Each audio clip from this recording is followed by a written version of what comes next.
Ik weet, nou, krap 16 zit ik al op zee.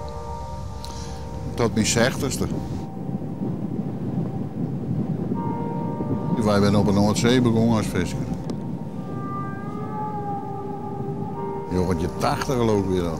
Toen hebben wij de spullen verkocht en toen ben we gewoon tegen een hele visje. Nou, in zo'n week zien we wel, zegt op een heel, maar als je echt op een plek met een hielvis gewoon lijn, dan vang je wel meer. En tongen vangen ze ik wel aardig, hè. Skaren, school, ja, zie je nou ik het meer. Nou, dat leidt mij aan een viskerman.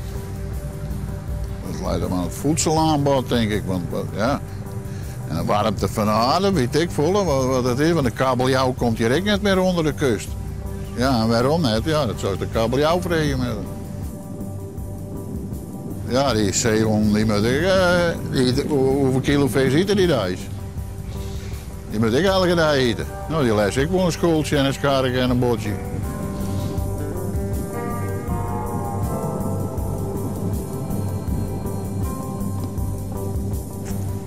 Een mooi dier.